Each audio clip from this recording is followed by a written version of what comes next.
AIDS ఇప్పుడు జనాల్లో తగ్గిందా, పెరిగిందా, లేకపోతే మనం తక్కువ మాట్లాడుకుంటున్నాం కాబట్టి అసలు ఎయిడ్స్ నిర్మూలన అయిపోయింది అనుకుంటున్నారా? What's your take on this? దీనికి సంబంధించి నేను ఫస్ట్ టైం ఆ డాక్టర్ని మాట్లాడినప్పుడు అడిగినప్పుడు I was shock to know the answer. COVID pandemic అయిపోయింది అని మనం అమ్మయ్య అనుకుంటున్నామేమో కానీ AIDS pandemic is still on.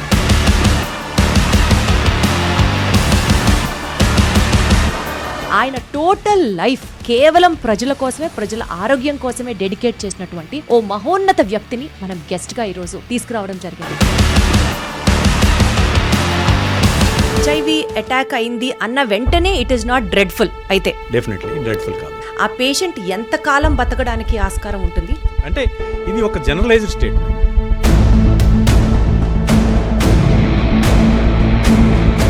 సొసైటీలో ఉన్న సోషల్ స్టిగ్మా, వాళ్ళకి ఎయిడ్స్ ఉందంట.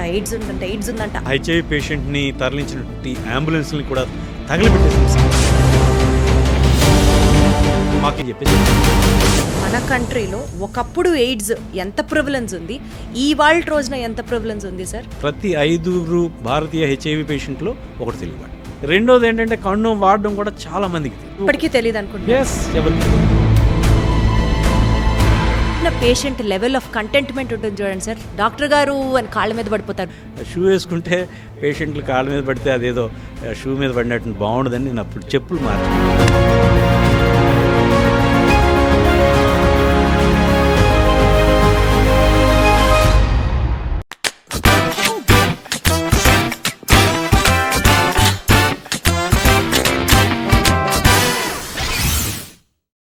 హలో ఎవ్రీబడి, అందరికీ నమస్కారం. Welcome to this special podcast. AIDS రోజు అంటే December 1st ఈ వీడియో చేయడానికి ఒక రీజన్ ఉంది. బేసికల్గా మనలో మనం ఫస్ట్ మాట్లాడుకుందాం. ఎయిడ్స్ ఇప్పుడు జనాల్లో తగ్గిందా, పెరిగిందా, లేకపోతే మనం తక్కువ మాట్లాడుకుంటున్నాం కాబట్టి అసలు ఎయిడ్స్ నిర్మూలన అయిపోయింది అనుకుంటున్నారా? What's your take on this? దీనికి సంబంధించి నేను ఫస్ట్ టైం ఆ డాక్టర్ని మాట్లాడినప్పుడు అడిగినప్పుడు I was shock to know the answer. ఒకప్పుడు మేబీ చదువుకోని వాళ్ళ దగ్గర, లేకపోతే అండర్ ప్రివిలేజ్డ్ కమ్యూనిటీస్లోనో, లేకపోతే పేదలు మధ్యలోనో ఎక్కువగా ఎయిడ్స్ అనేది వింటూ ఉండేవాళ్ళమేమో. బట్ ఇప్పుడు it is not the case. బాగా చదువుకున్న వాళ్ళలో, బాగా డెవలప్ అయిన ప్లేసెస్లో, టెక్నాలజికల్లీ సివిలైజ్డ్ అయిన ఇప్పుడున్న కరెంట్ జనరేషన్లో కూడా ఎయిడ్స్ అంతే తీవ్రంగా still it's been existing. COVID pandemic అయిపోయింది అని మనం అమ్మయ్య అనుకుంటున్నామేమో కానీ AIDS pandemic is still on. షాకింగ్గా అనిపిస్తుంది కదా. అందుకనే ఈ స్పెషల్ పాడ్కాస్ట్ని డిజైన్ చేయడానికి, ఈరోజు ఈ సబ్జెక్ట్ గురించి మనతో మాట్లాడడానికి ప్రజారోగ్యం డొమైన్లో ఎక్స్టెన్సివ్ వర్క్ చేసి, బోలెడంత రీసెర్చ్ చేసి, ఒక్క మాటలో చెప్పాలి అంటే ఆయన టోటల్ లైఫ్ కేవలం ప్రజల కోసమే, ప్రజల ఆరోగ్యం కోసమే డెడికేట్ చేసినటువంటి ఓ మహోన్నత వ్యక్తిని మనం గెస్ట్గా ఈరోజు తీసుకురావడం జరిగింది. టు బీ వెరీ ఆనెస్ట్, ఒక డాక్టర్ అంటేనే దేవుడితో సమానం అని అనుకుంటూ ఉంటాం. కానీ కొన్నిసార్లు ఆయన గురించి తెలియడం కాదు, ఇలాంటి సిచ్యువేషన్స్ చూసినప్పుడు, ఎస్పెషల్లీ పుదుచ్చేరిలో అనుకుంటాను, ఒక ఏజ్డ్ పర్సన్ ఆల్మోస్ట్ ప్రాణాలు కోల్పోతున్న పరిస్థితుల్లో ఆయన అక్కడే ఉండడం, ఆ పేషెంట్కి సిపిఆర్ చేయడం, తిరిగి మళ్ళీ ఆయన నార్మల్సీకి రావడం, ఇవన్నీ చూస్తుంటే అనిపిస్తుంది దేవుడు మానవ రూపంలో ఉంటే డాక్టర్ అనరేమో, నిజంగా దేవుడే. అలాంటి పర్సన్స్తో మాట్లాడినప్పుడు, ఎన్నో విషయాలు తెలుసుకున్నప్పుడు నిజంగా ప్రాణం లేచొస్తూ ఉంటుంది. అండ్ అలాంటి వాళ్ళకి బోలెడంత సబ్జెక్ట్ ఉన్నప్పుడు మనందరికీ చాలా హెల్ప్ఫుల్గా ఉంటుంది. Let me take the privilege in inviting our guest for the day, doctor Yanamadala Muralikrishna గారు. సార్ నమస్తే. నమస్తే దీప్తి గారు. ఎలా ఉన్నారు సార్? ఫైన్ అండి. చాలా హ్యాపీగా ఉంది సార్ ఈరోజు మీతో ఇంటర్వ్యూ చేయడం, చాలా విషయాలు మీతో మాట్లాడాలి అని అనుకోవడం. సార్ కొంచెం షాకింగ్గా అనిపించింది నాకు, ఎయిడ్స్ ఇంకా ఆన్లో ఉంది, ఎయిడ్స్ పాండమిక్లో మనం ఇంకా సర్వైవ్ అవుతున్నాము అన్నది తెలుసుకోవడానికి చాలా షాకింగ్గా ఉంది సార్. టు స్టార్ట్ విత్, బేసికల్గా సార్ కామన్ మ్యాన్కి అర్థమయ్యేటట్టుగా ఇప్పుడు జనరేషన్ కనెక్ట్ అయ్యే విధంగా అన్ని విషయాలు మాట్లాడుకుందాం సార్. డెఫినెట్లీ. బేసికల్గా ఎయిడ్స్ వైరస్ బాడీని, మనిషిని అటాక్ చేసిన తర్వాత ఏం జరుగుతుంది సార్? మనం ఎందుకు అంత భయపడుతున్నాం ఎయిడ్స్ ఎయిడ్స్ ఎయిడ్స్ ఎయిడ్స్ అని? హెచ్ఐవి అనేటువంటిది ఎయిడ్స్ని కలుగజేస్తుంది అనేటువంటిది మనకు అందరికీ తెలిసిందే. హ్యూమన్ ఇమ్యూనో డెఫిషియన్సీ వైరస్ అనేటువంటిది ఒక ప్రత్యేక తరహా. దీన్ని రెట్రో వైరసెస్ అంటాం. ఇది మనిషి యొక్క తెల్ల రక్త కణాల్లో ఏదైతే వ్యాధి నిరోధక శక్తిని ఆర్కెస్ట్రైజ్ చేసి ఒక పద్ధతి ప్రకారం నడిపించేటువంటి లింఫోసైట్స్ ఉంటాయి. వాటిలో హెల్పర్ లింఫోసైట్స్ అంటాం. వాటిలో CD4 లింఫోసైట్స్ని ఈ హ్యూమన్ ఇమ్యూనోడెఫిషియన్సీ వైరస్ ఆశించి ఈ సెల్లోకి వెళ్ళిన తర్వాత అది మనిషి యొక్క జీన్లోకి కలిసిపోతుంది.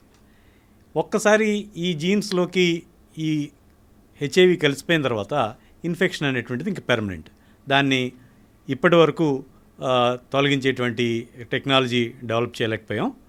సో ఇట్స్ ఆన్ తొందరలోనే వచ్చే అవకాశం ఉంది, కానీ ప్రస్తుతానికైతే మాత్రం ఇంకా లేదు. సో వైరస్ ఎప్పుడైతే ఈ తెల్ల రక్త కణాల్లో ఉన్నటువంటి ముఖ్యమైనటువంటి CD4 లింఫోసైట్స్ని ఆశిస్తుందో ఈ తెల్ల రక్త కణాలు నెమ్మదిగా తగ్గడం ప్రారంభిస్తుంటుంది.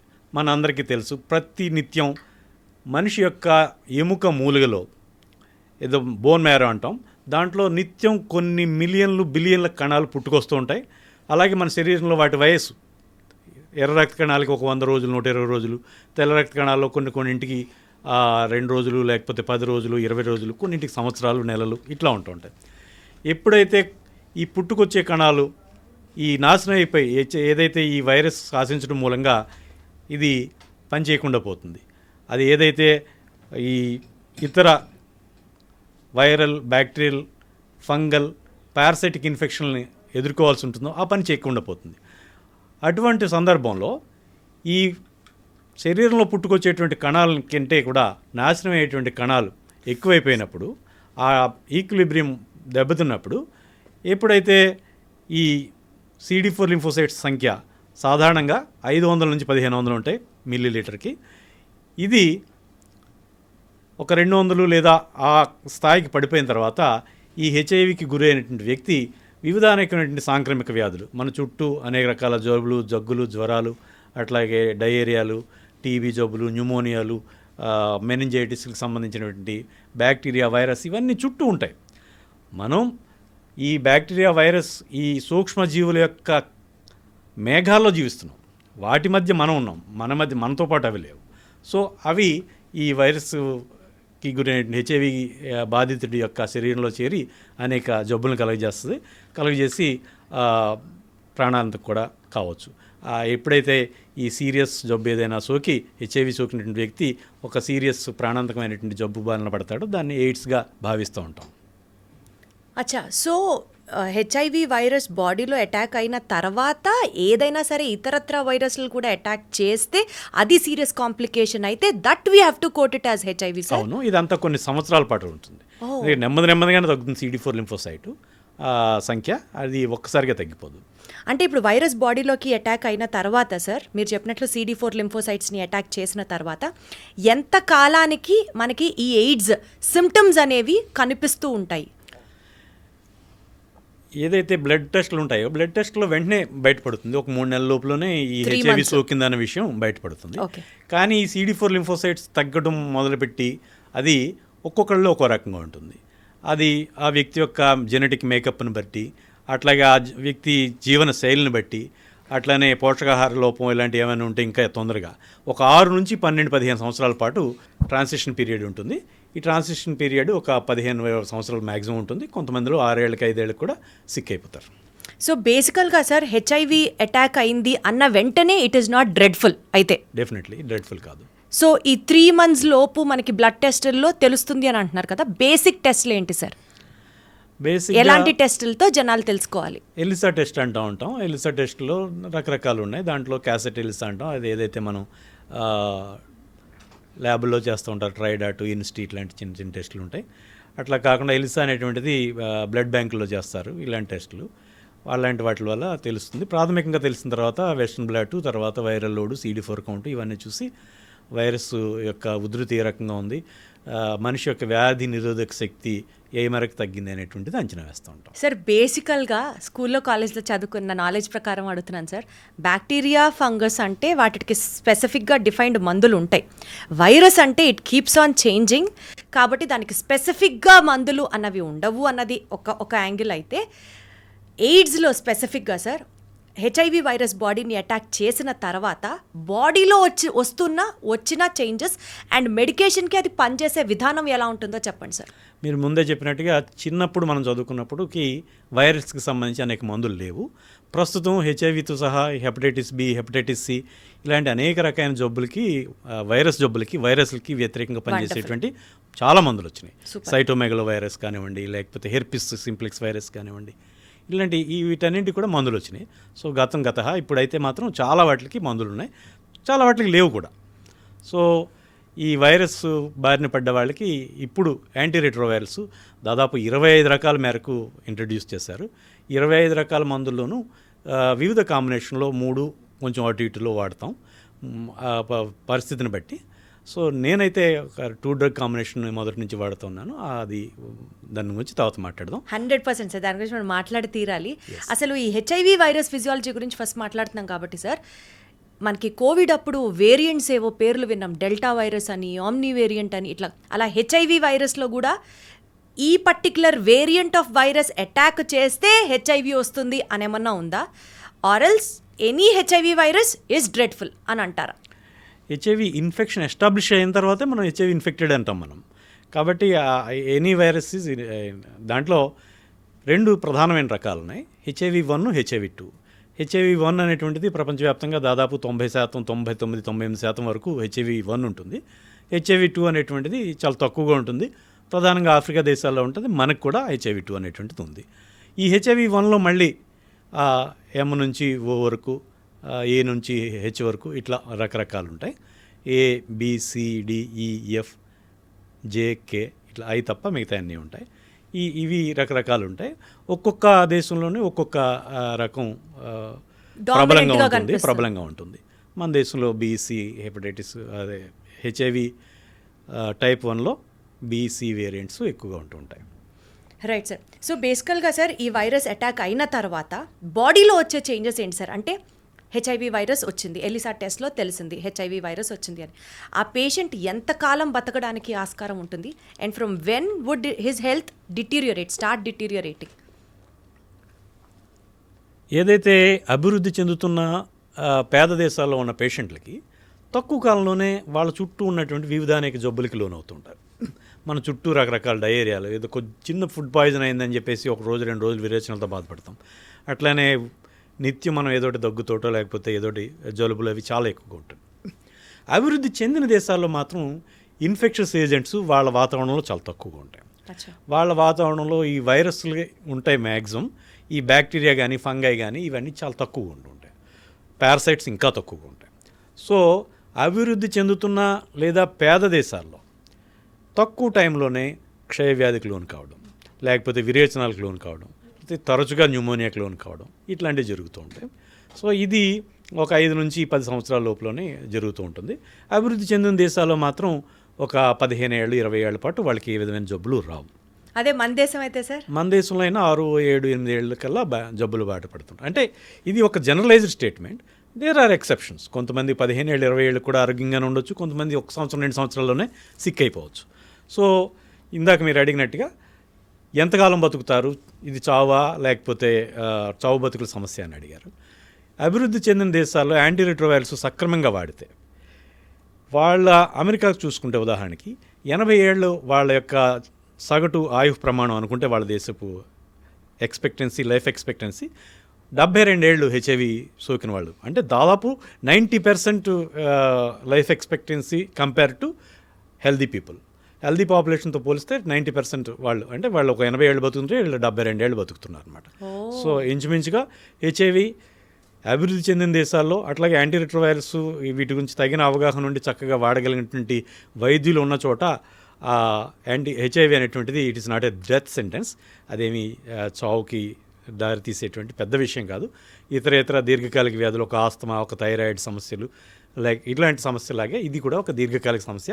మందులు వాడుతూ దీర్ఘకాలం ఆరోగ్యంగా ఎకనామికల్లీ ప్రొడక్టివ్ పనిపాట్లు చేసుకుంటూ చక్కగా జీవించేటువంటి అవకాశం ఉంది. నిజంగా thanks to medicine and thanks to science and thanks to technology sir. Because ఒకప్పుడు డాక్టర్స్ సైతం భయపడిపోయేవాళ్ళట కదా. అంటే అలా అని విన్నాము, ఎయిడ్స్ పేషెంట్కి ట్రీట్మెంట్ చేయాలి అని అంటే మన సొసైటీలో ఉన్న సోషల్ స్టిగ్మా వాళ్ళకి ఎయిడ్స్ ఉందంట అని మాట్లాడుకునే స్టేట్ నుంచి ఈరోజు అందరితో పాటు వాళ్ళ జీవితంలో ఉన్న యాక్టివిటీస్ వాళ్ళు కూడా చేసుకుంటూ ముందుకెళ్తున్నారు అంటే definitely that's a wonderful thing కదా సార్. వివక్ష ఎంత దారుణంగా ఉండేది చెప్పుకోవాలంటే అమెరికాలో తొలినాళ్లలో తొలి సంవత్సరాల్లో ఈ హెచ్ఐవి పేషెంట్ అడ్మిట్ అయినటువంటి ఆ యొక్క బెడ్ని లేదా హెచ్ఐవి పేషెంట్ని తరలించినటువంటి అంబులెన్స్ని కూడా తగలబెట్టేసిన సందర్భాలు. My God.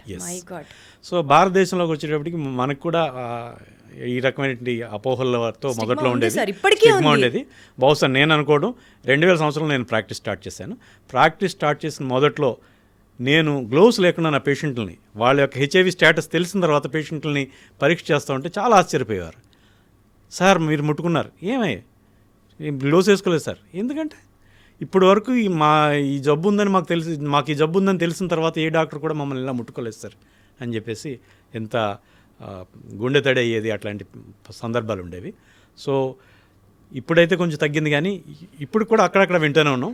మొదట్లో హెచ్ఐవి సోకిన తర్వాత చాలామంది ఆత్మహత్యలు చేసేసుకున్నారు. సో వాటిని నేను సమాజం చేసే హత్యలు అంటాం.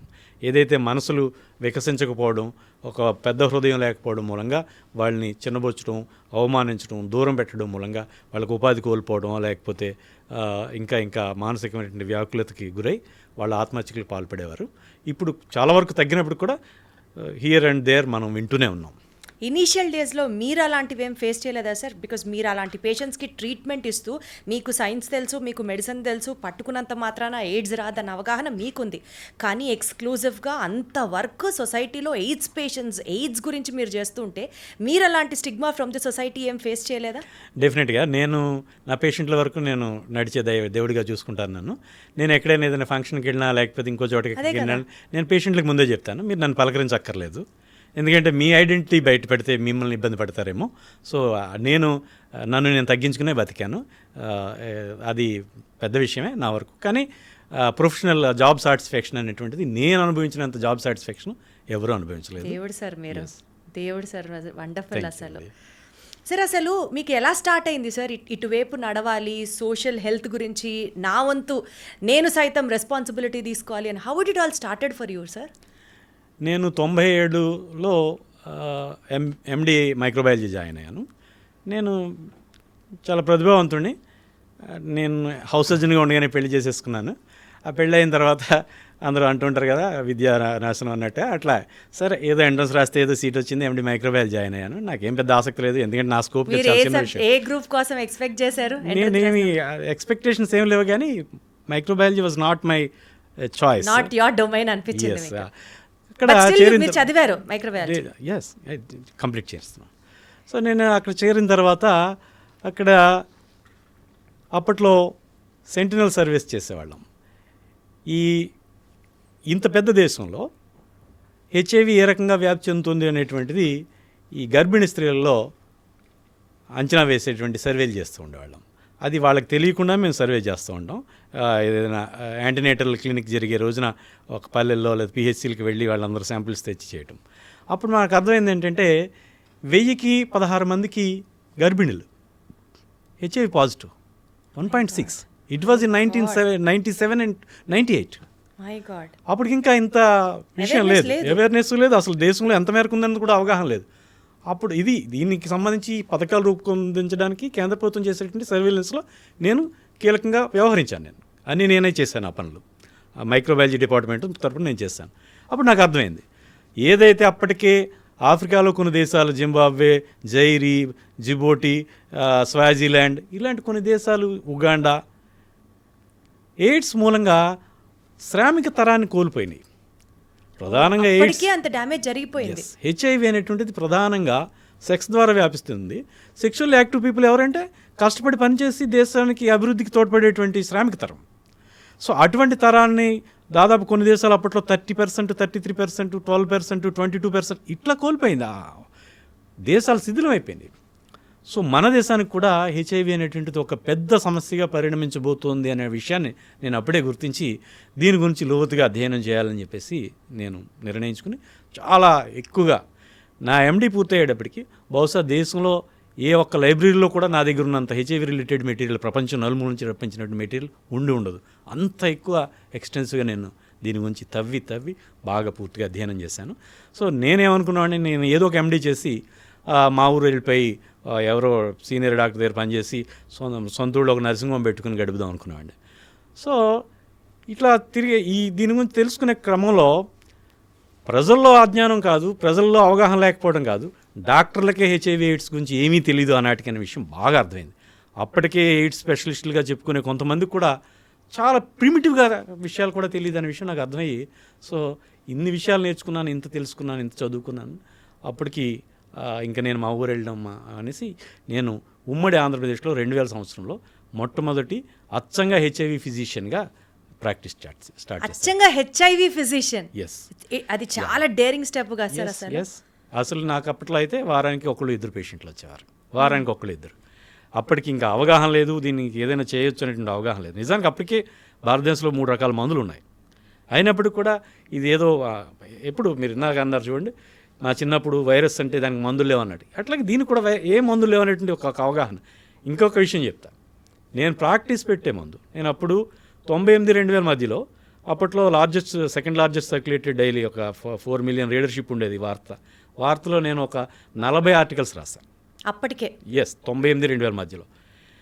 అవన్నీ కంపైల్ చేసి పుస్తకం ప్రచురించాను, ఎయిడ్స్ పుస్తకాన్ని, తెలుగు పుస్తకం. సో అలాంటిది ఇంగ్లీష్లో కూడా ఉండదు అప్పటికి.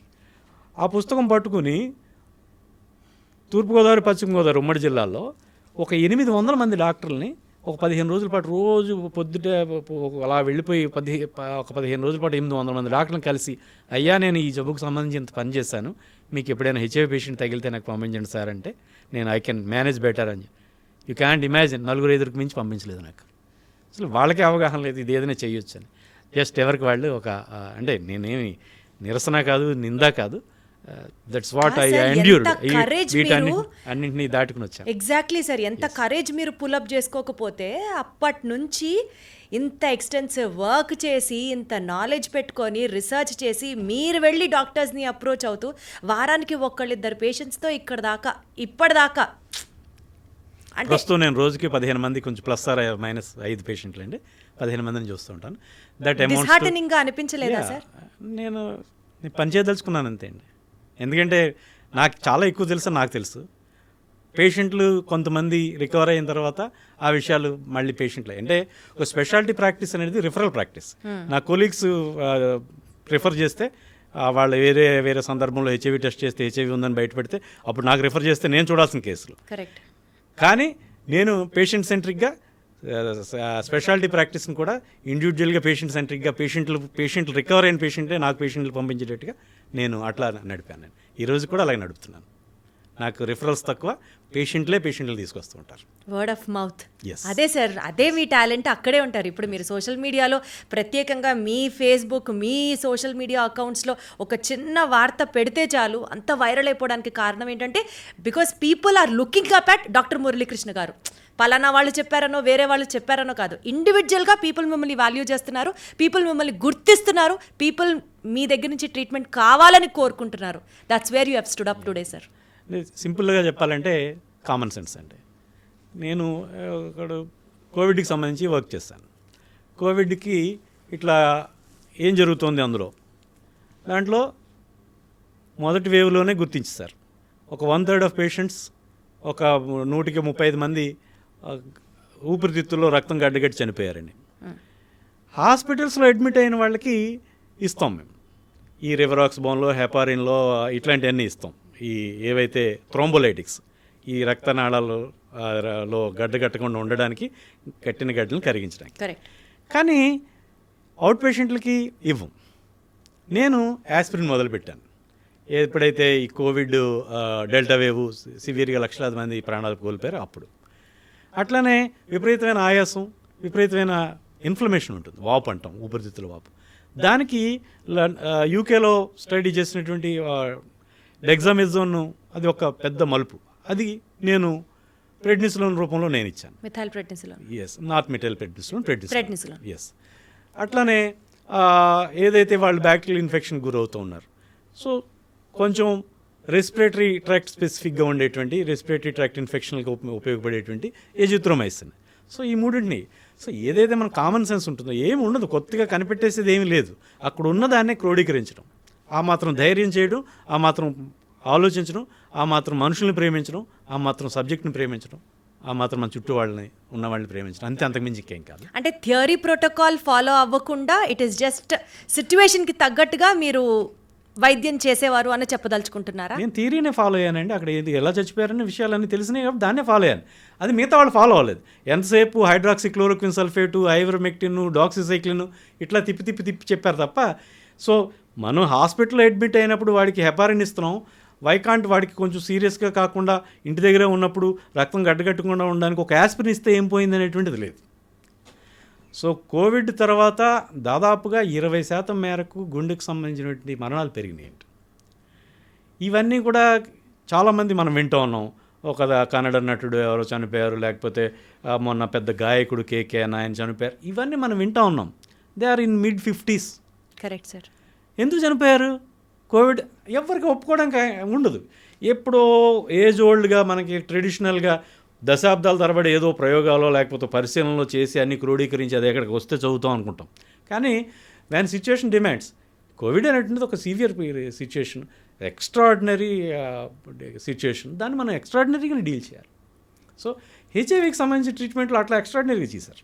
హెచ్ఐవి మందులు చాలా తక్కువ కాలంలోనే అప్రూవ్ చేసేసారు. సో చెప్పండి. బట్ సార్ మీరు అన్నట్టు హెచ్ఐవి మెడికేషన్ గురించి మాట్లాడితే 3 స్టెప్ మెడికేషన్ అనేది ఒథెంటిక్గా ఫాలో అవుతూ వస్తున్నాము. కానీ మీరు ఇందాక ఏదైతే చెప్పారో కామన్ సెన్స్ అనుకోవచ్చు, ప్రజల పట్ల ప్రేమ అనుకోవచ్చు, సబ్జెక్ట్ మీద మీకున్న అవగాహన అనుకోవచ్చు, దాన్ని 2 స్టెప్ మెడికేషన్ కిందకి మీరు కన్సైజ్ చేశారని, and that has yet prove to be very successful. మీరు పబ్లిష్ చేసిన వరల్డ్ వైడ్ జర్నల్స్లో మన తెలుగువాడిగా పబ్లిష్ చేసిన మీ journal got a huge reputation అని విన్నాం. సో ప్రపంచవ్యాప్తంగా ఫాలో అవుతున్న 3 స్టెప్ మెడికేషన్ ఏంటి, ద సో కాల్డ్ మురళీకృష్ణ గారి 2 స్టెప్ మెడికేషన్ ఏంటి ఫార్ హెచ్ఐవి చెప్పండి సార్ క్లియర్గా. 1981లో ఎయిడ్స్ బయటపడింది. 83-84 కల్లా హెచ్ఐవికి గుర్తించేశారు. 86 నుంచి పరీక్షలు వస్తున్నాయి. సో 87 మార్చిలో మొట్టమొదటి హెచ్ఐవి డ్రగ్, అప్పుడు అంతకుముందు వేరే జబ్బు కోసం రూపొందించినటువంటి జిడోవిడిన్, అప్పట్లో ఎజిడోథైమిడిన్ అనేవారు, ఆ జిడోవిడిన్ ఇంట్రడ్యూస్ చేశారు. తర్వాత 91 అక్టోబర్కి వచ్చేటప్పటికి డిడెనోసిన్ అని వచ్చింది, దాన్ని ఇంట్రడ్యూస్ చేశారు. ఎప్పుడైతే జిడోవిడిన్ ఇంట్రడ్యూస్ చేశారో వెంటనే బ్రహ్మాండంగా రికవర్ అయ్యేవారు పేషెంట్లు. కొద్ది కాలంలో మళ్ళీ డిటోరేట్ అయిపోయింది వాళ్ళ పరిస్థితి మళ్ళీ కొద్ది కాలంలోనే ఒక 2 ఏళ్ల తర్వాత మళ్ళీ క్షీణించడం మొదలయ్యేది. సో ఎప్పుడైతే క్షీణించడం మొదలైందో అప్పటికి మళ్ళీ ఈ ఏదైతే మనం డిడెనోసిన్ అనేట్టు ఒక మందు వచ్చింది దాన్ని యాడ్ చేశారు. తర్వాత వేరే మందు. సో ఎప్పుడైతే ఫెయిలింగ్ రెజిమెన్ ఉందో దానికి మళ్ళీ ఇంకొక మందు యాడ్ చేసుకుంటూ పోతున్నారు. ఇప్పుడు సపోజ్ ఒక 3 మందులు, అంటే 3 మందులు ఇస్తున్నాం ఒక పేషెంట్కి, జిడోవిడిన్ ఇచ్చాం, కొద్ది కాలం తర్వాత మళ్ళీ డిడెనోసిన్ యాడ్ చేస్తాం, తర్వాత మళ్ళీ ఒక లాంవిడిన్ ఇచ్చాం అనుకుందాం మాట వరుసకి, ఒక 3 డ్రగ్స్. 3 డ్రగ్స్లో మొట్టమొదటి జిడోవిడిన్ డ్రగ్ మొత్తం పనిచేయట్లేదు, 0. అందుకనే మళ్ళీ రికరెన్స్ వస్తుంది ఎక్కడొక్కడ. అప్పటికి మా శరీరంలో ఉండేటువంటి వైరస్ దాన్ని తట్టుకునేటట్టుగా మార్పులు చెందింది, రెసిస్టెంట్ అయిపోతుంది, రెసిస్టెన్స్ డెవలప్ చేసుకుంది, మ్యూటేషన్స్ డెవలప్ చేసుకుంది. రెండో డ్రగ్ కొంతకాలం వాడడం, అది 50% పనిచేస్తుంది. సో మూడో డ్రగ్ లాంవిడిన్ మొదలుపెట్టాం అనుకుందాం, అది 100% పనిచేస్తుంది. అంటే మీరు 3 మందులు ఇస్తున్నప్పుడు కూడా మొదటి మందు 0, రెండో మందు 50, మూడోది 100%, అంటే 1.5 మెడికేషనే మీరు ఇస్తున్నారు. అంటే సింపుల్గా అర్థం కావడానికి 3 డివైడెడ్ బై కరెక్ట్. కానీ మన దేశంకి వచ్చేటప్పటికి, మన దేశంలో అప్పటి వరకు అందరు పేషెంట్లు ట్రీట్మెంట్ నెయివ్, ఎవ్వరు కూడా ట్రీట్మెంట్కి ఎక్స్పోజ్ అవ్వలేదు. యాంటీరిట్రోవైరల్స్ వాళ్ళ శరీరంలో ఉన్న వైరస్ హెచ్ఐవి మెడికేషన్స్కి ఎక్స్పోజ్ అవ్వలేదు, వాటికి తెలియదు. సో వాటికి వ్యతిరేకంగా ఇది డెవలప్ చేసుకునే రెసిస్టెన్స్ డెవలప్ చేసుకునేటువంటి మ్యూటేషన్స్ పరిస్థితి ఇక్కడ లేదు. సో ఈ పేషెంట్లో ఉన్నటువంటి వైరస్ వైల్డ్ టైప్ ఉంటాం, అంటే కొత్తగా, దానికి ఇంకప్పటి వరకు వైరస్కి సంబంధించిన మందులు తెలియవు. సో అలాంటి పరిస్థితుల్లో 2 మందులు ఏకకాలంలో కల్పిస్తే అప్పుడు అది ఖచ్చితంగా సినర్జిస్టిక్గా పనిచేస్తుంది, పకడ్బందీగా పనిచేస్తుంది, వైరస్ని బాగా తగ్గిస్తుంది. సో ఈ రకమైనటువంటి దీంతో వెళ్ళాను. వెస్ట్రన్ కంట్రీస్లో వాళ్ళ దాదాపు అందరి పేషెంట్లు కూడా డ్రగ్ ఎక్స్పీరియన్స్డ్ పేషెంట్లు కాబట్టి వాళ్ళకి 3 మందులు వాడితేనే కానీ వాళ్ళకి వైరల్ లోడ్ సప్రెస్ చేయలేకపోయారు. కానీ మన దేశంలోనూ ఆ మాటకు వస్తే అన్ని అభివృద్ధి చెందుతున్న దేశాల్లోనూ ఈ పేషెంట్లో ఉన్నటువంటి వైరస్కి యాంటీరిట్రోవైరల్స్ తెలియవు. సో వీళ్ళకి 2 మందులు ఏకకాలంలో మొదలు పెడితే అది బాగా పనిచేస్తుంది. So that was my intention. So virus గురించి బాగా అవగాహన చేసుకుని ఈ రకమైనటువంటి పరిస్థితిలో సో ఆవేళ 3 మందులు 1996లో CDC అంటాం, centres for disease control and prevention, America వాళ్ళది. వాళ్ళు 1996 అప్పటి వరకు 87 నుంచి మొదలుపెట్టి రకరకాల మందులు వాడుతూ ఉంటే 96కి వచ్చేటప్పటికి 3 డ్రగ్స్ ఇవ్వడం వల్ల బాగా పనిచేస్తున్నాయి. అప్పుడు 95 చివరిలో వాళ్ళకి ప్రోటీయేజ్ ఇన్హిబిటర్ అని చాలా పొటెంట్ మందు అండి, అది వచ్చిన తర్వాత ఈ 3 డ్రగ్స్ ఇవ్వడం వల్ల పనిచేస్తున్నాయని వాళ్ళు అన్నారు. సో ప్రపంచవ్యాప్తంగా తర్వాత కొద్ది కాలానికి యూరోపియన్ గైడ్లైన్స్ కూడా అలాగే 3 drug combination is the standard of care, ఇక ప్రామాణిక చికిత్స, 3 డ్రగ్గుల యొక్క మిశ్రమం ఇవ్వడం అనేది.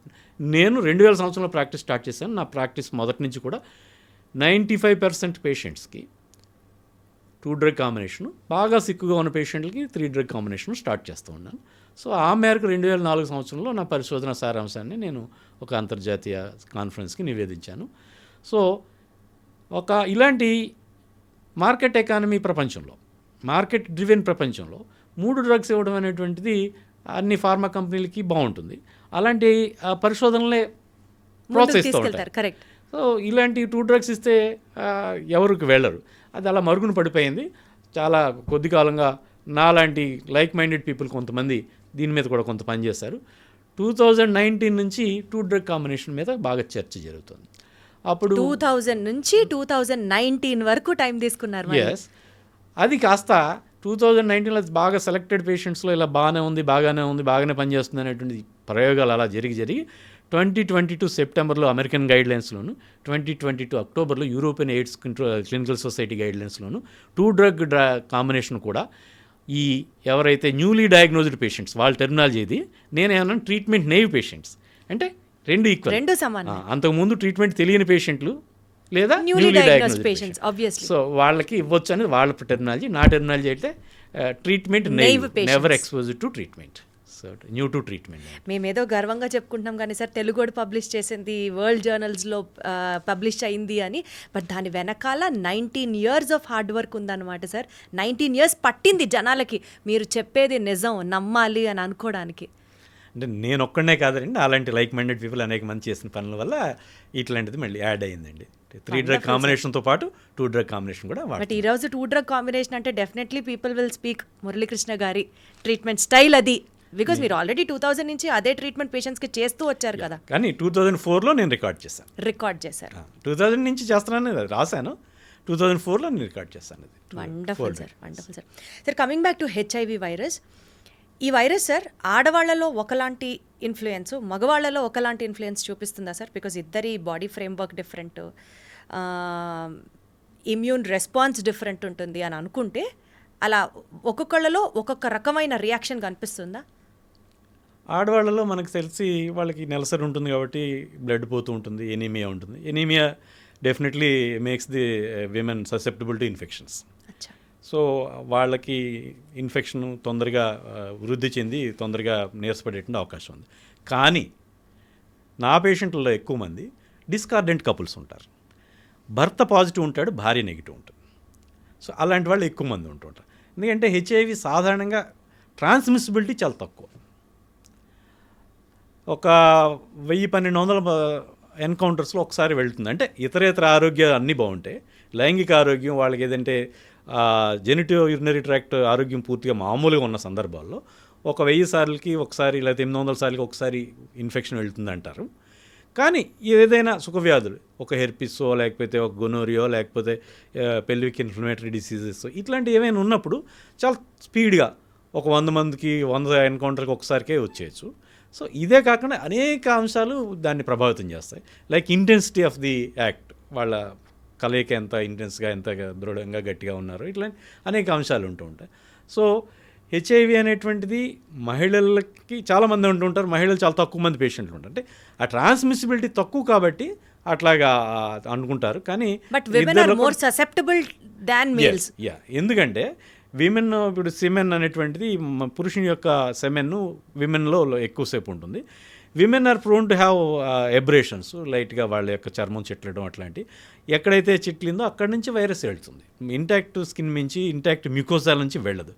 అట్లానే మహిళల్లో ఈ ఏవైతే ఈ జెనిటరీ యూరినరీ ఇన్ఫెక్షన్స్ ఉన్నాయో అవి చాలా వరకు మైల్డ్గానే ఉంటాయి, అవి కనపడవు, ఎసిమ్టమేటిక్గా ఉంటాయి. సో పురుషుల్లో అయితే అక్కడ డైరెక్ట్ కనపడిపోతాయి, వీళ్ళ లోపలికి ఉంటుంది కాబట్టి శరీర అంతర్గత అవయవాల్లో ఉంటుంది కాబట్టి బయటికి కనిపించదు. అందుకని ఈ మహిళలు కి కొంచెం ఎఫెక్టివ్ ట్రాన్స్మిషన్ ఉంటుంది. పురుషుల నుంచి మహిళలకి దాదాపు రెట్టింపు పైన ఎక్కువ ఎఫెక్టివ్గా ట్రాన్స్మిట్ అవుతుంది. మహిళల నుంచి పురుషుల కంటే పురుషుల నుంచి ఆడవాళ్ళకి ఎక్కువగా వేగంగా వ్యాప్తి చెందేటువంటి అవకాశం ఉంటుంది. సో బేసికల్గా ఇప్పుడు మీరు చెప్పినట్లు హెచ్ఐవి వైరస్ కనుక ఒక clean surface of the skin ఇంటాక్ట్గా ఉంటే మాత్రం ఎలాంటి హామ్ కానీ ఎలాంటి ఎఫెక్ట్ కానీ ఉండదు. ఓన్లీ కట్ ఆర్ ఎబ్రేషన్ అట్లా ఏమైనా ఉంటే మాత్రమే అటాక్ అవుతుంది.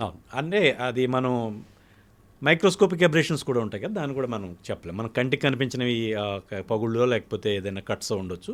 సో అట్లాంటివి కూడా అంటే యూజువల్గా ఇంటాక్ట్ స్కిన్ మీద వచ్చే హెచ్ఐవి వైరస్ చేరినప్పటికీ ఒక రక్తం వెళ్ళినప్పటికి కూడా జస్ట్ కడిగేసుకుంటే సోప్ అండ్ వాటర్తో కడిగేసుకుంటే సరిపోతుందని చెప్తూ ఉంటాం. అంటే బేసికల్గా కోవిడ్ అప్పుడు నాతో సహా చాలామంది డాక్టర్లతో ఎక్స్పోజ్ అయిన వాళ్ళు ఇలాగా రక్తం పేషెంట్లకి ఒక సెలైన్ పెట్టేటప్పుడు క్యాన్యులా పెట్టేటప్పుడు ఇలాంటివన్నీ జరిగినాయి.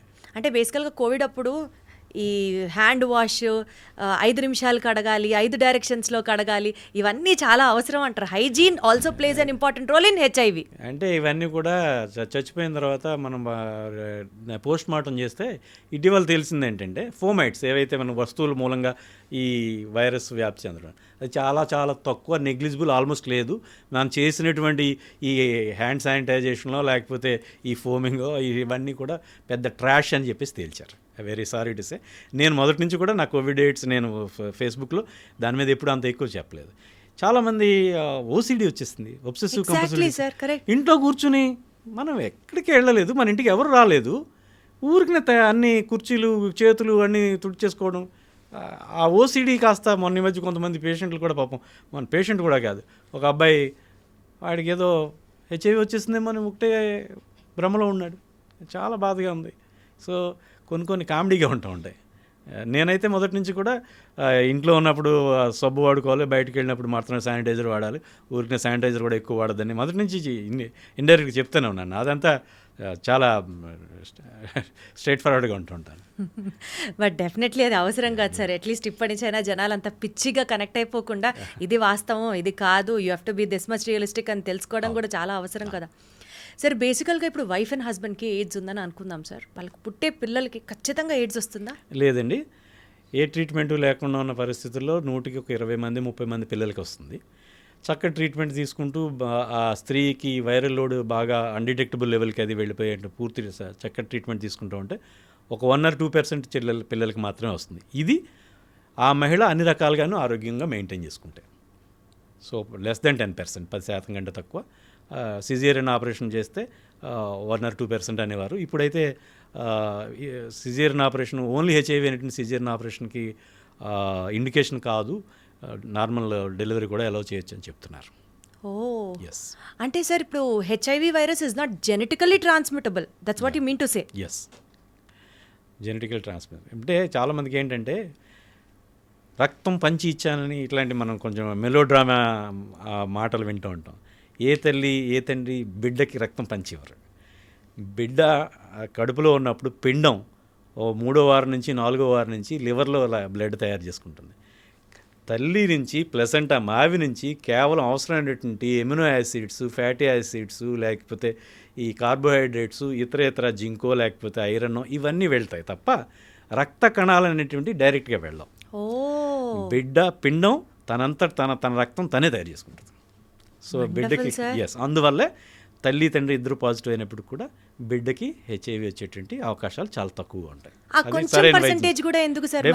అది డెలివరీ అప్పుడో లేకపోతే బ్లడ్కి ఎక్స్పోజ్ అవ్వడం, తల్లి బ్లడ్కి ఎక్స్పోజ్ అవ్వడం అనేటువంటిది. డెలివరీ అనే దట్ ఇట్ సెల్ఫ్ అదొక రక్తపాతమైన విషయం కదా. డెలివరీ అనేటువంటిది బిడ్డ అది సాయిల్ అవుతుంది కదా బిడ్డ రక్తం తల్లి రక్తంతో. సో ఆ రకంగా ఏమైనా వచ్చేటువంటి అవకాశం ఉంది. ఓకే, సో ఇప్పుడు సపోజ్ ఒక బేబీ ఎయిడ్స్తో పుట్టిందని అనుకుందాం సార్, ఆ బేబీకి సర్వైవల్ ఛాన్సెస్ ఎంతవరకు ఉంటాయి సార్? ఎంత రిస్క్తో పాపం జీవితాంతం బతకాల్సి ఉంటుంది? మేము చదువుకున్నప్పుడు దాదాపు అందరూ కూడా 5వ పుట్టినరోజు చూడకుండా చచ్చిపోతారనుకుని చదువుకున్నాడు. ఈరోజు నాకు 20 నుంచి 30 ఏళ్ల వయసు మధ్యలో ఉన్నవాళ్ళు 30 మంది పేషెంట్లు ఉన్నారు నా దగ్గర, పిల్లలు. వాళ్ళు పుట్టుకతో హెచ్ఐవి వచ్చిన వాళ్ళు. ఇప్పటికి వాళ్ళకి 25-30 years అంటున్నారా? 22, 27, 38, 22, 28, 29, 30 years. సో ఇలాంటి వాళ్ళు దాదాపు 30 మంది పేషెంట్లు ఉన్నారు నా దగ్గర. సో అది మనం సైన్స్ అది ముందుగా చెప్పుకున్నట్టుగా కొంతమందికి అంటే అది మీ స్లో ట్రీట్మెంట్ మహిమ అంటారా లేకపోతే అలా how it is happening అంటున్నారా? అది వైరస్ దాన్ని స్లో ప్రోగ్రెసర్స్ అంట. ఆ వైరస్ని వాళ్ళ శరీరం వాళ్ళ జెనెటిక్ మేకప్ మూలంగా వాళ్ళు అదుపు చేయగలిగింది. అది ట్రీట్మెంట్ వల్ల కొంత ఉంటుంది, ట్రీట్మెంట్ కాకుండా కూడా అదుపు చేసినవి కూడా ఉంటాయి. వాళ్ళనే స్లో ప్రోగ్రెసర్స్ అంటూ ఉంటాం. సో వాళ్ళ అలాంటివి కూడా చాలా ఉన్నాయి. అంటే ఆ పర్టిక్యులర్ వైరస్లో ఉన్న variant is a slowly progressive variant అనుకోవాలా? అలా అని కూడా అనుకోవచ్చు. అట్లానే ఈ పేషెంట్ యొక్క జెనెటిక్ మేకప్ వల్ల కూడా ఈ రెండు కలిపి అనేక ఫ్యాక్టర్స్ కలిపి ఒక సమ్ అవుతుంది. Okay, got it sir. So ఇప్పుడు ఒక HIV patient sir, say for example mid 30sలోనో లేకపోతే 20sలోనో హెచ్ఐవి డిటెక్ట్ అయింది అని అనుకుందాం. తన లైఫ్ స్టైల్ మోడిఫికేషన్స్ ఎలా చేసుకుంటే he could be very normal unlike the healthy person? ఇప్పుడు ప్రధానంగా హెచ్ఐవి మందులు నిరంతరం వాడాలి. బీపీ షుగర్ లాగా రోజు వేసుకోవాలి. ట్రీట్మెంట్ సక్సెస్కి ప్రధానమైన కారణం నిరంతరంగా మందులు వాడడం. సో దాన్ని అడ్హెరెన్స్ అంటాం మేము. ట్రీట్మెంట్ షెడ్యూల్కి పూర్తిగా కట్టుబడి చక్కగా మందులు వాడడం అనేటువంటిది ప్రధానమైన విషయం. దీని మూలంగా ఏంటంటే వైరస్ వాడుతున్న మందుల్ని తట్టుకునేటట్టు తయారవడానికి చాలా టైం పడుతుంది, మ్యూటేషన్స్ రావడానికి. ఎప్పుడైతే పూర్తి స్థాయిలో మందులు వాడుతూ ఉన్నారో అప్పుడు వైరస్ దానికి పూర్తిగా లొంగి ఉంటుంది. సో ఎప్పుడైతే ఇర్రెగ్యులర్గా వాడుతూ ఉన్నాం అప్పుడు తక్కువ మందులు అందుబాటులో ఉంటే లేదా లో కాన్సన్ట్రేషన్ ఉంటే దాన్ని తట్టుకునేటట్టుగా ఒక్క చోట మ్యూటేషన్ వస్తుంది, మిగతావి కూడా అలా కొంచెం కొంచెం అట్లా వస్తాయి. సో నిరంతరం మందులు వాడడం ఒకటి. రెండోటువంటిది ఆరోగ్యకరమైన జీవనం, ఇదే స్మోకింగ్ ఇట్లాంటివి వాటికి దూరంగా ఉండడం, ఒక సంతులనమైనటువంటి ఒక ప్రోటీన్ రిచ్ డైట్ అట్లా అన్ని ఆహారాలు కలిసి ఉన్న డైట్ తీసుకోవడం ఒకటి.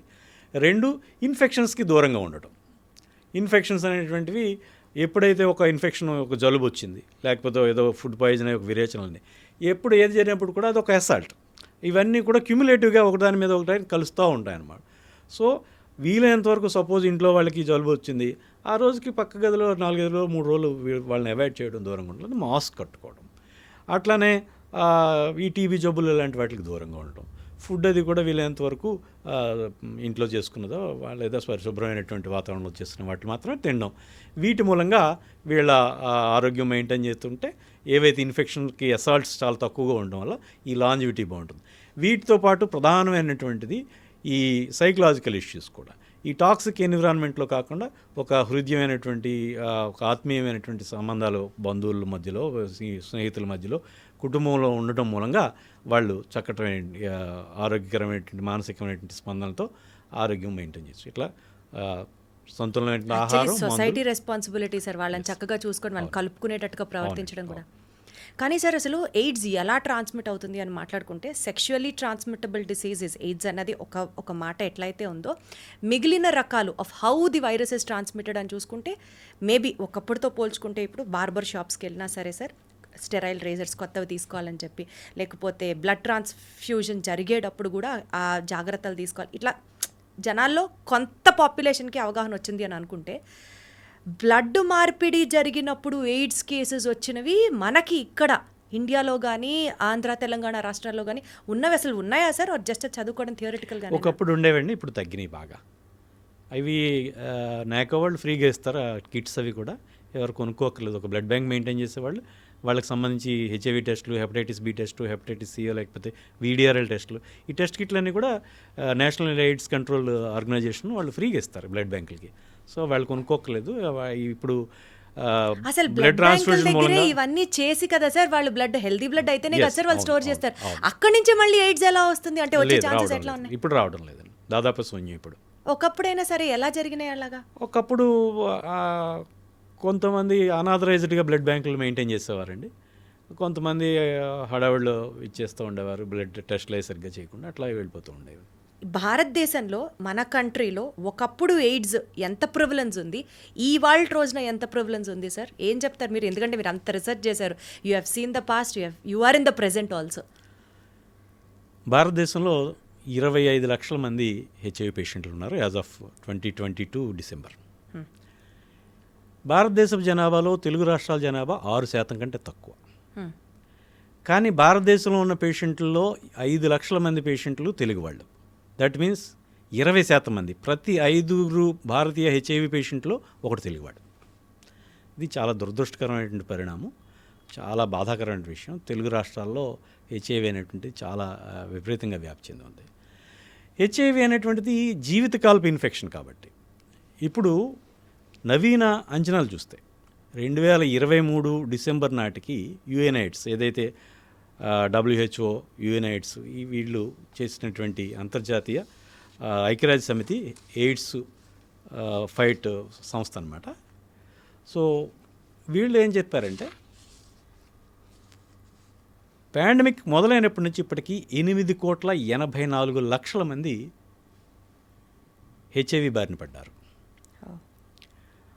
ప్రస్తుతం ప్రపంచంలో 3,99,00,000 మంది, అంటే దాదాపు 4 కోట్ల మంది హెచ్ఐవితో జీవిస్తున్నారు. ఇదే 2023 నాటికి 4,23,00,000 మంది ఎయిడ్స్ సంబంధించిన జబ్బులతో చచ్చిపోయారు. మీరు ఇక్కడ లెక్కేసుకోవాల్సింది 4,23,00,000 దాదాపు 4 కోట్లు అంటే హాఫ్ ఆఫ్ ద పాపులేషన్. 8,22,00,000 మంది మాత్రమే చూపించారు. మీరు 8,84,00,000 మంది చనిపోయారు, ఈ జబ్బు బాధపడ్డారని చెప్పారు. హెచ్ఐవి అనేటువంటిది జబ్బు సోకిన తర్వాత, వైరస్ సోకిన తర్వాత, రోగనిరోధక శక్తి తగ్గిన తర్వాత రకరకాల జబ్బులు బయటపడిన తర్వాత టెస్ట్ చేస్తే బయటపడుతుంది. ఓకే. సో ఇవాళ ఒక టెస్ట్, ఒక పాజిటివ్ పేషెంట్ బయటపడ్డాడంటే ఆ పేషెంట్ ఒక 8 ఏళ్ల క్రితం, 10 ఏళ్ల క్రితం, 12 ఏళ్ల క్రితం ఇన్ఫెక్ట్ అయ్యాడని అర్థం. సో 86% మంది మాత్రమే ఇప్పటివరకు డయాగ్నోస్ చేసాం. ప్రతి ఏటా, ప్రతి నెల అలా కొంచెం కొంచెం అలా ఆ 14% బయటపడతా ఉంటుంది. ఆ 14% undiagnosed patients. That's what I was wanted to tell. Correct. So ఈ అన్డయాగ్నోజ్డ్ పేషెంట్స్ మొహం మీద ఎవరు మొహం, హెచ్ఐవి డయాగ్నోజ్ అయిపోయింది, ఆ పేషెంట్కి నిర్ధారణ అయిపోయింది, వైద్యం తీసుకున్నారు, అలాగే కాదు, డయాగ్నోజ్ కాని వాళ్ళు కూడా చాలా ఉన్నారు. సో ఆ రకంగా హెచ్ఐవి అనేటువంటిది చాప కింద నీరులా వ్యాపిస్తూనే ఉంటుంది. ఒకసారి పాజిటివ్ అని తెలిసిన తర్వాత పేషెంట్ బాధ్యతగానో నిజాయితీగానో ఉంటే వాళ్ళు జాగ్రత్తగా ఉంటారు, ఎదుటి వాళ్ళకి వ్యాపింప చేయకుండా జాగ్రత్తలు తీసుకుంటారు. తెలిసిన వాళ్ళు కూడా జాగ్రత్తలు తీసుకుంటారు. తెలియని వాళ్ళు కూడా ఉన్నారు కదా, ఏదైతే ఈ 14% మంది తెలియకుండా ఉన్నారు. సో హెచ్ఐవి అనేటువంటిది లైఫ్ ఇన్ఫెక్షన్ కాబట్టి అట్లాగే చాలా మందిలో బయటపడడానికి కొంచెం టైం పడుతుంది. అదే బయటపడడానికి నిర్ధారించడానికి ఆల్రెడీ టెస్ట్ చేస్తే ఎప్పుడైనా బయటపడుతుంది, కానీ వాళ్ళు ఏదో జబ్బు వెళ్తే తప్ప వాళ్ళకి టెస్టులు చేయం కదా. కరెక్ట్. ఇప్పుడు జస్ట్ లైక్ దట్ నా దగ్గరికి వచ్చిన ప్రతి పేషెంట్కి నేను హెచ్ఐవి టెస్ట్ చేయను, ఎవరైనా ఫర్ దట్ మ్యాటర్. సో అందువల్ల పొటెన్షియల్గా ప్రతి ఎక్స్పోజర్ కూడా హెచ్ఐవికి వస్తుందేమో అనేంత జాగ్రత్తలు తీసుకోవాల్సిన అవసరం ఉంది ప్రతి ఒక్క వ్యక్తి కూడా. లైంగికంగా ఈ కాండోమ్ వాడడం అనేటువంటిది సక్రమంగా చేయాల్సినటువంటి అవసరం. సో హెచ్ఐవి అనేటువంటిది ఇప్పుడు కొత్తగా ఎక్కువగా వ్యాప్తి చెందుతుంది. ఏదైతే పాండమిక్ మొదలైన సమయంలో, ఈ పీడ మొదలైన సమయంలో పేదలు, చదువుకోని వాళ్ళు ఎక్కువగా అట్లా మార్జినలైజ్డ్ కమ్యూనిటీస్లో మాత్రమే సంబంధించిన విషయం అని అనుకునేవాళ్ళు ఇప్పుడు అందరికీ సంబంధించిన విషయం అవుతుంది. ఒక రకమైనటువంటి లైంగికపరమైనటువంటి ఒక పెర్మిసిబిలిటీ, ఒక సడలింపు ధోరణి మనలో వచ్చింది. అట్లనే లిక్కర్ కన్సంప్షన్ కూడా బాగా పెరిగింది. ఎప్పుడైతే లిక్కర్ కన్సూమ్ చేసి ఒక సెక్షువల్ అడ్వెంచర్కి వెళ్తారో వీళ్ళు పులిరాజాలా భావించుకుంటారు తమను తాము. అంటే నేను ప్రతిదానికి అతీతుడిని, ఎదుటి వాళ్ళకి ఒకవేళ నిజంగా ఉన్నా నాకేమి రాదనేటువంటిది. సో ఇప్పుడు వచ్చేటువంటివి ఎక్కువగా కొంచెం చదువుకున్న వాళ్ళలో రావడానికి కారణం ఈ పెర్మిసిబిలిటీ పెరగడం, ఏవైతే ఫిల్మ్స్ అవి చూసి ఎక్స్పెరిమెంటేషను, అట్లాగే కాండోమ్ వాడకపోవడం, వీటి వల్ల వస్తుంది ఒకటి. రెండోది ఏంటంటే కాండోమ్ వాడడం కూడా చాలామందికి తెలియదు.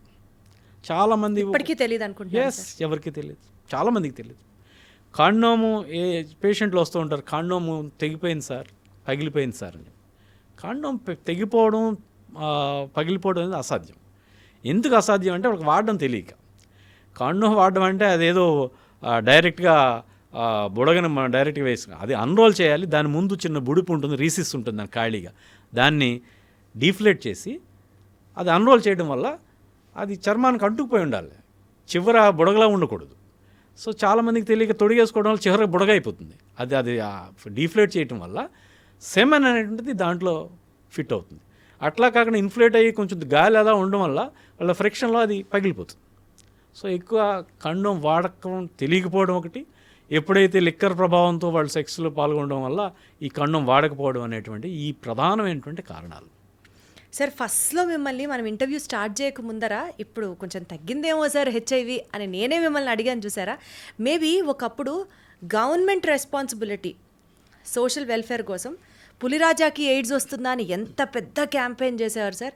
అట్లా చేసి చేసి చేసి అది నోట్లో జనాల్లో ఎలా నానిపోయిందంటే అందరూ started being very much careful about AIDS AIDS AIDS AIDS అని. ఇప్పుడు చాలా కామన్ అయిపోయింది అని అంటే మేబీ ఎవరు దాని గురించి మాట్లాడుకోవట్లేదు అండ్ అందుకని తగ్గిపోయిందేమో అన్న భావనలో ఉన్నామేమో కాదా.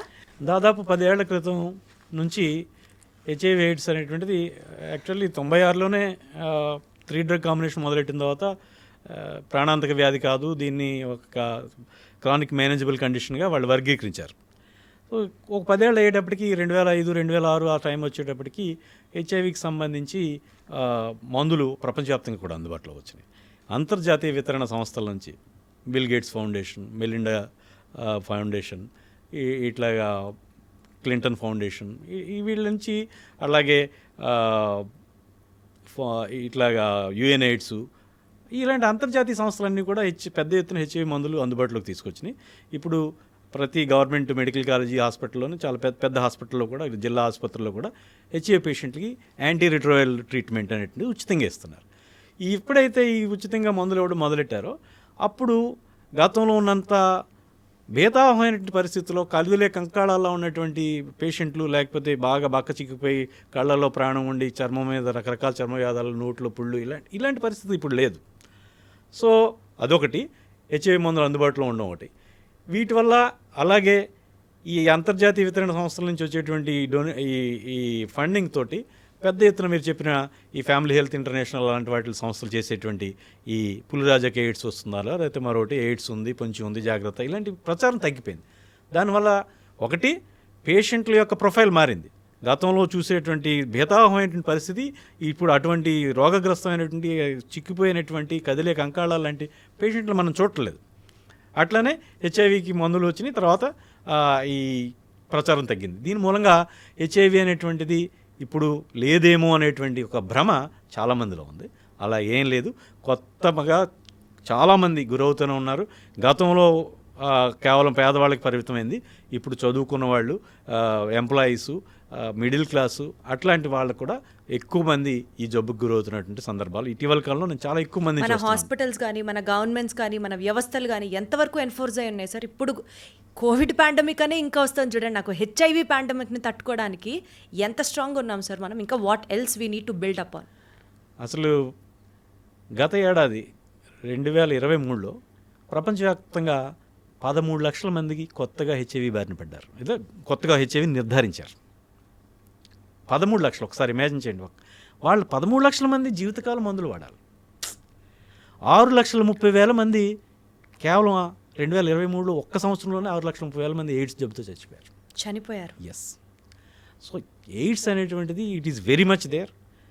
ఏదైతే ఉదాసీనంగా ఉండడం, లేకపోతే నిర్లిప్తంగా ఉండడం, అంటీ పట్టినట్టు ఉండడం, లేకపోతే ఇది మనల్ని ఏం చేయదులే అని అనుకోవడం, ఆ రకమైన ఒక ఫాల్స్ భరోసాతో ఉండడం అనేటువంటిదే దీనికి సంబంధించి హెచ్ఐవి వ్యాప్తి చెందడానికి ప్రధానమైనటువంటి కారణం. So HIV AIDS is very much there, మన చుట్టూనే ఉంది, అతి జాగ్రత్తగా ఉండాల్సిన అవసరం ఉంది. మన వ్యవస్థలో ఎలాంటి మార్పులు రావాలి sir to face this situation? అంటే ఇంకా జనాలకి బేసిక్ లెవెల్ 1 నుంచి అవేర్నెస్ చెప్పడం అవసరమా అన్న స్టేజ్ నుంచి స్టార్ట్ చేయాలా? లేదా మన హాస్పిటల్స్, మీకు గుర్తుందా సార్ కోవిడ్ టైంలో ప్రతి హాస్పిటల్లో ఆక్సిజన్ సిలిండర్స్ అంటే ఆక్సిజన్ కోసం కరువు వాసిపోయి ఉన్నాం, బట్ స్టిల్ ఏ హాస్పిటల్లో ఆక్సిజన్ నిల్వలు ఎక్కువ ఉన్నాయి అని అంటే అప్పట్లో అది తోపు అంతే. ఆ హాస్పిటల్ ఇస్ లైక్ ఇళ్లల్లో కూడా ఆక్సిజన్ కాన్సన్ట్రేటర్లు తెచ్చేసుకొని స్టోర్ చేసుకున్న రోజులు కూడా మనం చూసాం. అలాగా హెచ్ఐవి పాండమిక్ని మనం ఫేస్ చేస్తున్నాము అని అంటే ఎంత స్ట్రెంత్ అయి ఉండాలి మనం? Be it in terms of individual or be it in terms of society, be it in terms of governmental influence, ఎంతవరకు మనం సామర్థ్యాన్ని పెంచుకోవాలన్నది మీ ఒపీనియన్ సార్? దురదృష్టవశాత్తు ఇప్పుడు ఇందాక చెప్పుకున్న 13 లక్షల మంది ప్రపంచవ్యాప్తంగా చనిపోయారన్న విషయం కానీ, గత ఏడాది ఇన్ఫెక్ట్ అయ్యారన్న విషయం కానీ, 6,30,000 మంది చనిపోయారన్న విషయం కానీ ఎక్కువ ప్రచారంలో లేవు. ఇప్పుడు ఏదో జబ్బుతో ఇంతమంది చనిపోతారు, లేదా ఒక విమాన ప్రమాదంలో 200 మంది చచ్చిపోవడం ఒక ప్రపంచవ్యాప్తంగా ఒక పెద్ద విషయం. ఒక యుద్ధంలో ఒక 30 మంది చనిపోయారంటే అది చాలా పెద్ద విషయం మనకి. కానీ ఇన్ని లక్షల మంది చనిపోతున్నప్పుడు కూడా మీడియా ఇంత పెద్ద ఎత్తున దీని మీద స్పందించకపోవడం కొంచెం నాకు బాధాకరంగా ఉంటుంది.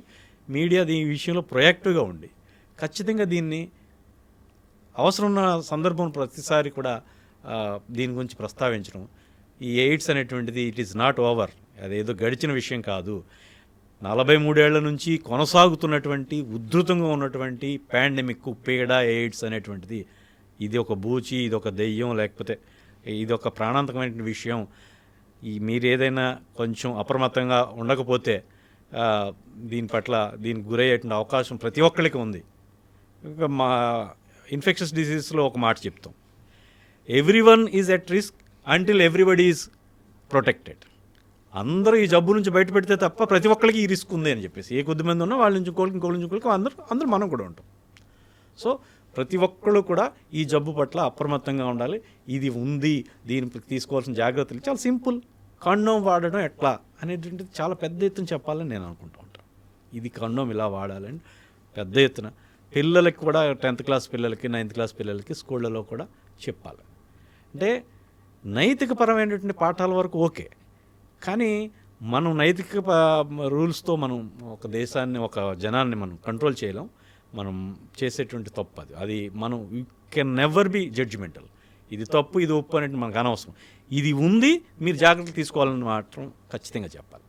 Very well said sir, very well said. Definitely awareness చాలా అవసరం, బేసిక్ లెవెల్ ఆఫ్ అవేర్నెస్. ఇప్పుడు మీరు చెప్పిన దాని ప్రకారం కండోమ్ ఎలా వాడాలి అన్న దాని దగ్గర నుంచి జనాలకి అవగాహన పెంచడం అవసరం. అవును సార్, ఇది కంటేజియస్ డిసీజు, ఇది స్ప్రెడ్ అయ్యే డిసీజ్ అని మాట్లాడుకుంటున్నాం కదా సార్.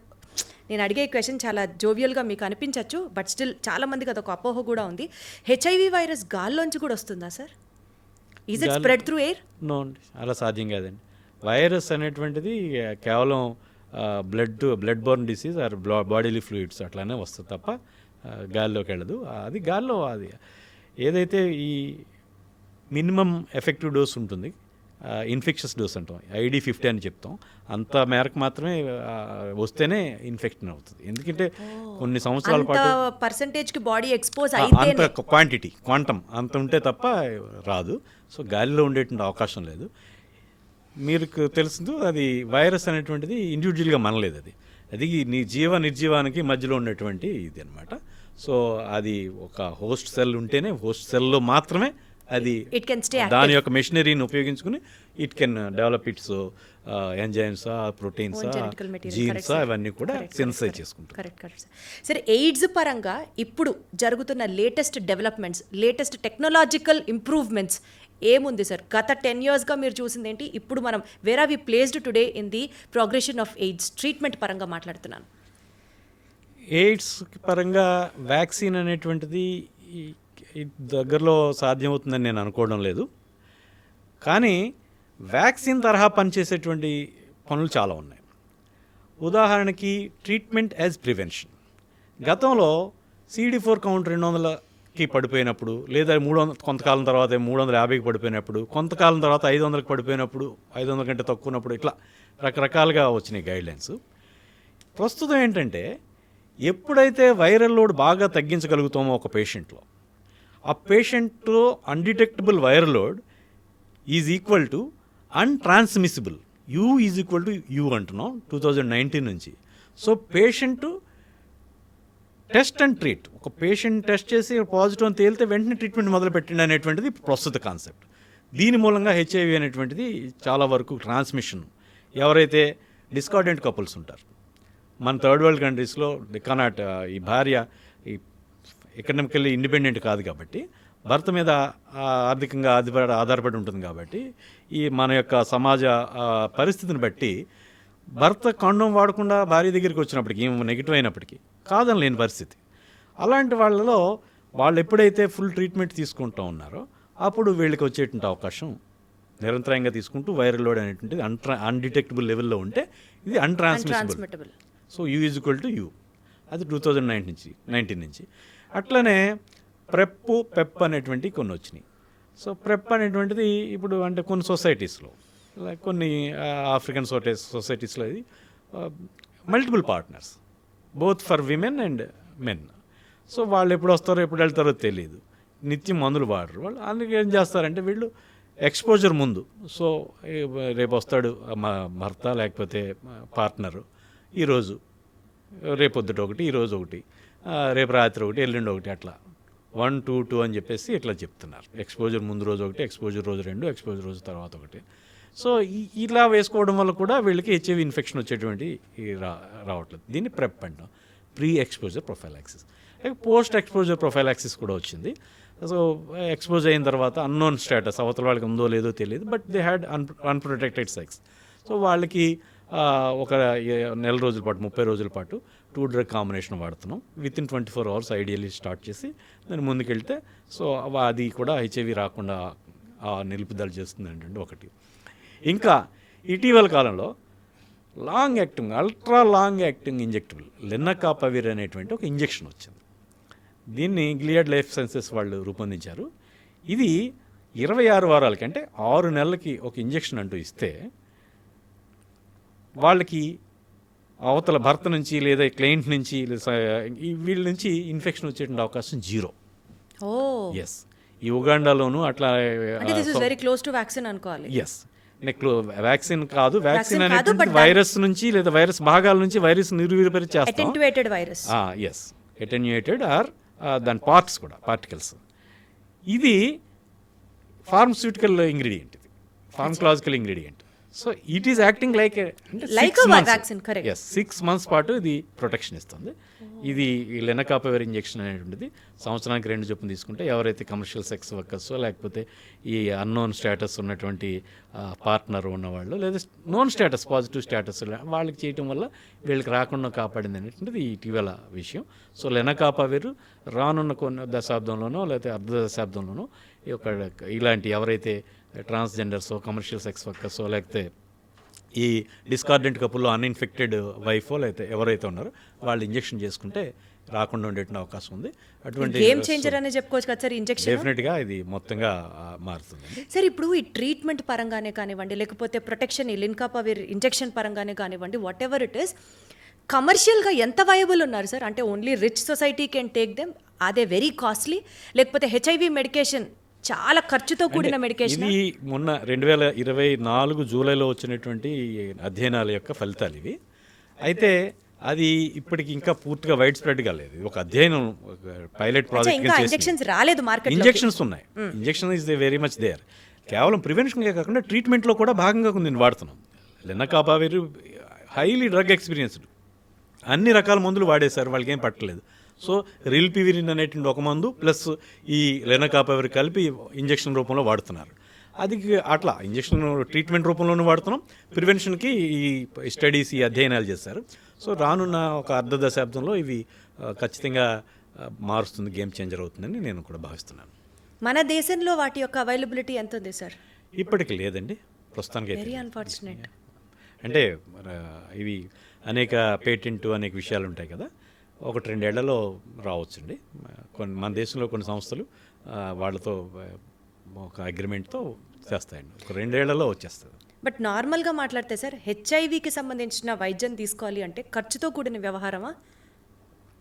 అలానేం లేదండి. ఒక 2,000 రూపాయల నుంచి ఒక 8,000-10,000 రూపాయల వరకు కూడా వైద్యం ఉంటుంది మంత్లీ. ఓ, దానికి సంబంధించి గవర్నమెంట్ మందులు. నిజానికి లిక్కర్ తీసుకునే వాళ్ళకి ఒక 2,000 రూపాయలు అంటే నథింగ్. స్మోక్ చేసేవాళ్ళు బోల్డ్ మంది స్మోక్ చేస్తారు, మనం అట్లా లెక్కేసుకోవాలి. లిక్కర్ నెలలో 10 సార్లు తీసుకునే వాళ్ళు ఉంటారు, నెలలో రోజు తీసుకునే వాళ్ళు ఉంటారు, క్వార్టర్ తీసేసుకునే వాళ్ళు ఉంటారు. సో అది లెక్కేసుకుంటే అది ఒక 2,000-3,000 రూపాయలు హెల్త్కి సంబంధించి nothing. I believe it's too good, మంచి తక్కువ రేట్లోనే అందుతున్నాయి. ఇంకో విషయం ఇక్కడ చెప్తాను మీకు. ప్రపంచవ్యాప్తంగా హెచ్ఐవి మందుల్లో, ప్రపంచవ్యాప్తంగా వాడుతున్న హెచ్ఐవి మందులో 80% పైన మన భారతదేశం ప్రొడ్యూస్ చేస్తుంది, మన భారతదేశం నుంచి ఎక్స్పోర్ట్ అవుతుంది. So India is considered pharmacy of the world. So మన వాళ్ళు ఆ పేటెంట్లని వాళ్ళ దగ్గర తీసుకుని, లైసెన్స్ తీసుకుని తక్కువ జెనరిక్స్, తక్కువ రేటుకి తయారు చేసి ప్రపంచవ్యాప్తంగా అన్ని ఆఫ్రికా దేశాలు కానివ్వండి, ఈ లాటిన్ అమెరికా దేశాలు కానివ్వండి, ఇట్లా వాటన్నింటికి కూడా మనం సప్లై చేస్తాం. సరే, హెచ్ఐవి ట్రీట్మెంట్కి సంబంధించి ఇన్సూరెన్స్ క్లెయిమ్స్ కూడా ఏమన్నా అవైలబుల్ ఉన్నాయా సార్? అసలు విదేశాల్లో ఉన్నాయండి, మన దేశంలో లేదు. లేవు. అభివృద్ధి చెందిన దేశాల్లో ఉన్నాయి, మన దేశంలో లేదు. అసలు insurance policy nothing we have about. నాకు తెలిసి లేవండి, ఏమన్నా మరి మిగతా వాళ్ళు చెప్పాలి. సార్, ఇప్పుడు ఇన్ని ఇయర్స్ ఆఫ్ ఎక్స్టెన్సివ్ రీసెర్చ్ చేశారు కాబట్టి మీకు ఇప్పటి వరకు చాలా ఎక్స్పీరియన్సెస్ ఉండుంటాయి హెచ్ఐవి పేషెంట్స్తో. అందులో మోస్ట్ ఛాలెంజింగ్, మోస్ట్ టఫ్ అనుకున్నది ఒక ఎక్స్పీరియన్స్ని మాతో షేర్ చేసుకోండి సార్. నేను ఛాలెంజింగ్ టఫ్ అని చెప్పలేను, కానీ కొన్ని పుస్తకాలకు ఎక్కని విషయాల్లో నేను సక్సెస్ సాధించి ఏంటిది వీళ్ళు ఎలా రాశారని ఇలా జరిగింది. ఇప్పుడు కొన్ని మెదడుకి సంబంధించిన జబ్బులు ఉన్నాయి. ఓకే. నాకు ఆ ఫలానా పర్టికులర్ జబ్బుకు సంబంధించి వాళ్ళు డెత్ విత్ ఇన్ 6 months లేదా విత్ ఇన్ 1 month ఇట్లా లేదా 2 months ఇట్లా చెప్తారు లైఫ్ ఎక్స్పెక్టెన్సీ ఎంతని. నా పేషెంట్లకి అదే జబ్బుతో వచ్చారు 2 పేషెంట్లు. ఓ పేషెంట్ 12 ఏళ్ళ పైనే అలైవ్ స్టిల్, ఓ పేషెంట్ 15 ఏళ్ళుగా నా పేషెంట్ ఇప్పటికీ బతికే ఉన్నారు.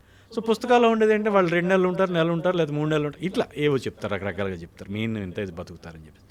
సో అది నేను కొన్ని ఓకే ఇలా ఈ పరిస్థితులు ఇవి వాడుకుంటే బాగుంటుంది అనేటువంటి కొన్ని పద్ధతుల ప్రకారం మెదడులోకి వెళ్ళిన జబ్బును కూడా నేను రివర్స్ చేయగలిగాను, కొంచెం వాళ్ళని బతికించగలిగాను.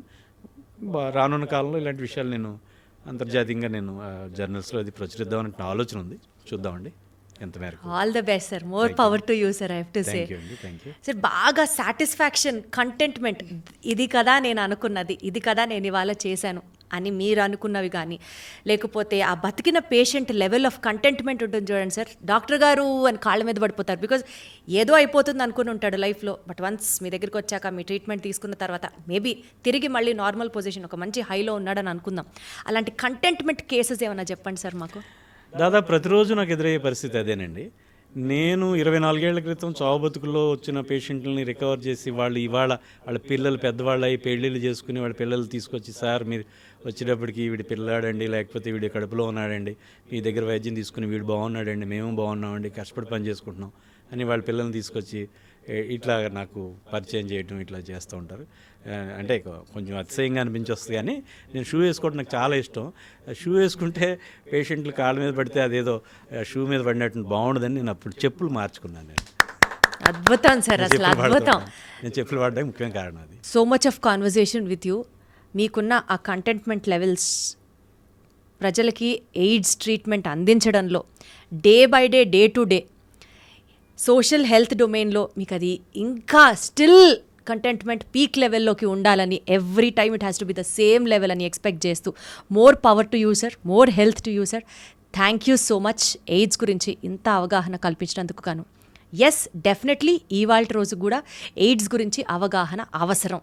ఈ నోట్తో అందరం జాగ్రత్తగా ఉండాల్సిందే అన్న ఒక సెన్స్తో we're taking it off sir. బాధ్యత కలిగిన మీలాంటి మిత్రుల సహకారంతో కాకినాడ లాంటి ఒక చిన్న ఊళ్ళో ఉన్నప్పుడు కూడా రాష్ట్ర వ్యాప్తంగా ఈ మాత్రం గౌరవం గుర్తింపు పొందుతున్నందుకు నాకు చాలా సంతోషంగా ఉంది.